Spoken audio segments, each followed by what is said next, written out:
मंथन हो रहा है। मंत्रियों के कामकाज को लेकर भी बैठक में चर्चा। तो ये बड़ी खबर आपको बता रहे हैं लखनऊ से, जहां सीएम योगी के मंत्रिमंडल के साथ आज बैठक होने जा रही है और ये बैठक कई मायनों में काफी अहम है, जहां आगे के रोड मैप को यहां पर तैयार किया जाएगा कि किस तरह से कामकाज को आगे बढ़ाया जाना है। साथ ही साथ उत्तर प्रदेश में लोकसभा चुनाव के दौरान जो खराब प्रदर्शन देखा गया है उसके लिए जनता के बीच किस बात को नाराजगी है उसकी भी समीक्षा आज यहां पर की जाएगी। तो लोकसभा चुनाव के बाद सीएम योगी की मंत्रियों के साथ ये पहली बैठक है जो कि फिलहाल शुरू हो चुकी है। बड़ा अपडेट आपको बता रहे हैं। तो कैबिनेट मंत्रियों के साथ राज्य मंत्री भी इस बैठक में शामिल हैं और चुनाव परिणाम को लेकर यहां पर मंथन किया जा रहा है, जिसकी एक्सक्लूसिव तस्वीर आपके टीवी स्क्रीन पर हम दिखा रहे हैं। तो कामकाज को लेकर भी इस बैठक में जो चर्चा है वो यहां पर की जा रही है। तो लोकसभा चुनाव में बीजेपी को उत्तर प्रदेश में मिली हार के बाद योगी आदित्यनाथ की तरफ से ये मंत्रिमंडल की बैठक बुलाई गई है, जो फिलहाल जारी है। एक्सक्लूसिव तस्वीर आप देख रहे हैं मंथन की कि किस तरह से कैबिनेट मंत्रियों के साथ साथ राज्य मंत्री भी इस बैठक में शामिल हैं और मंथन यहां पर किया जा रहा है। तो बैठक में मुख्यमंत्री हार के कारणों की समीक्षा, मंत्रियों के कार्यों को भी यहां पर जो है चर्चा यहां पर की जा रही है। तो बैठक के लिए तमाम जो राज्य मंत्री हैं और कैबिनेट मंत्री हैं वो इस बैठक में मौजूद हैं और उन्हीं के निर्देश पर लगातार जो मंथन है वो यहां पर किया जा रहा है। तो मुख्यमंत्री की इस बैठक में प्रदेश के कामकाज को लेकर भी मंथन यहां पर किया जाएगा। तो ये आपको एक्सक्लूसिव तस्वीर हम दिखा रहे हैं बैठक के दौरान की, जब तमाम कैबिनेट मंत्री बैठक में शामिल होने के लिए वहां पर पहुंचे और मुख्यमंत्री योगी आदित्यनाथ के नेतृत्व में ये बैठक काफी महत्वपूर्ण मानी जा रही है। तो किस तरह से कामकाज जो है वो आगे बढ़ाया जाना है उसको लेकर ये जानकारी और सूत्रों के हवाले से ये जानकारी भी सामने आ रही है कि जो अभी फिलहाल समस्याएं चल रही हैं उनको लेकर भी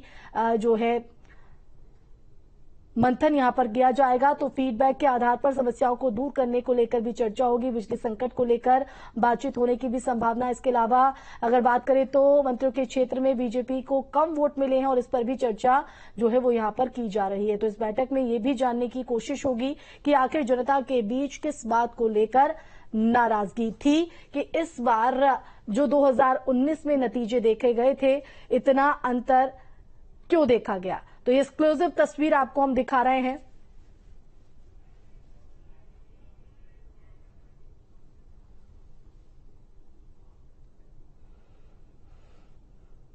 तो सीएम योगी की मंत्रिमंडल के साथ ये बैठक लगातार जारी है। तो आपको बता दें कि इस बैठक में अपने मंत्रियों के साथ बैठक करने के बाद रिक्त पदों पर भर्ती की समीक्षा भी जो है वो मुख्यमंत्री की तरफ से की जाएगी।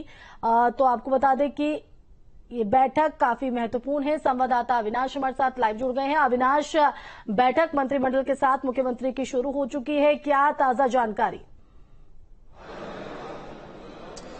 बिल्कुल, देखिए इस वक्त मैं लोक भवन में हूं और लोक भवन में ये जो बैठक है शुरू हो चुकी है। इस बैठक में मुख्यमंत्री के साथ जो दोनों डिप्टी सीएम हैं वो मौजूद हैं और साथ में सभी कैबिनेट और राज्य मंत्री को इस बैठक में बुलाया गया है। देखिए ये बैठक इसलिए भी महत्वपूर्ण है क्योंकि इस बैठक में सरकार के कामकाज की जो समीक्षा है वो तो होगी ही, लेकिन साथ ही में जिस तरीके से उत्तर प्रदेश में बीजेपी की सीटें कम हुई है, क्योंकि देखा जाए तो बीजेपी को जो उम्मीद थी यूपी से वो उम्मीदें पूरी नहीं हो पाई, तो उसकी भी समीक्षा की जाएगी कि आखिर हार की असल वजह क्या है। क्योंकि देखा जाए तो जो वोट का प्रतिशत है, जो वोट शेयर है बीजेपी का, वो भी यूपी में घटा है। तो इसकी वजह जानी जाएगी कि आखिर कमी कहां रह गई और विपक्ष अपने मैसेज को अगर डिलीवर विपक्ष ने किया तो बीजेपी उस मैसेज को काट क्यों नहीं पाई। साथ में चूंकि मंत्रियों को जिम्मेदारी दी गई थी उनके क्षेत्रों की, लेकिन देखा जाए तो अधिकतर जो मंत्रियों के इलाके थे और जो कई मंत्री जो खुद चुनाव लड़े थे, जिसमें अगर जयवीर सिंह की बात करें तो ये मंत्री चुनाव हार गए हैं।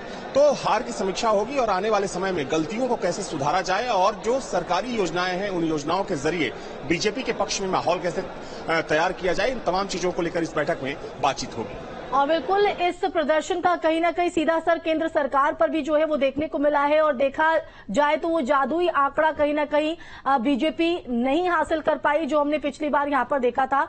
हालांकि क्या कुछ समीक्षा में निकलकर सामने आता है देखना होगा, लेकिन साथ ही साथ ये बैठक आगे के रोड मैप, आगे के जो कामकाज है उसके लिए भी काफी महत्वपूर्ण हो जाती है।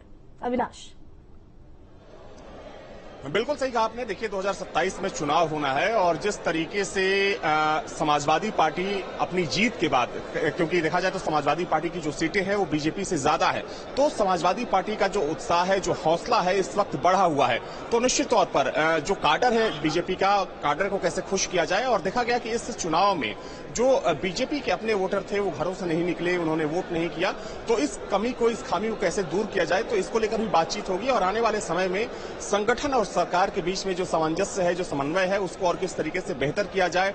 जो काडर इस बात को लेकर परेशान रहता है, नाराज रहता है कि उसकी बात नहीं सुनी जाती है थानों में, तहसीलों में, तो उस परेशानी को, उस नाराजगी को कैसे दूर किया जाए, तो इन तमाम चीजों को लेकर बातचीत होगी। क्योंकि देखिए यूपी वो स्टेट है जहां पर बीजेपी एक बड़ा लक्ष्य लेकर चल रही थी। 80 सीट जीतने का लक्ष्य था, लेकिन 40 से भी कम सीटों पर बीजेपी सिमट कर रह गई। तो ये एक कह सकते हैं कि बहुत बड़ी चोट है भारतीय जनता पार्टी को, बहुत बड़ा झटका है। और इस झटके से उबरने में बीजेपी को समय लगेगा, क्योंकि माना जा रहा है कि बहुत जल्द जो यूपी बीजेपी का संगठन है उसमें बड़ा फेरबदल होने वाला है। जो योगी कैबिनेट है, माना जा रहा है कि कैबिनेट में भी कुछ बदलाव किया जा सकता है, कुछ मंत्रियों को कैबिनेट से बाहर करने का भी एक रास्ता है, उसको तैयार करने की कोशिश की जा रही है। जाहिर तौर पर देखिए इसी पर सबकी निगाहें हैं, यूपी से वो कौन से चेहरे होंगे जो इस बार मोदी 3.0 की टीम में शामिल किए जा सकते हैं। अविनाश, इस बैठक को लेकर आप नजर बनाए रखिएगा। फिलहाल बहुत शुक्रिया तमाम जानकारी देने के लिए। तो मंत्रियों के साथ लगातार सीएम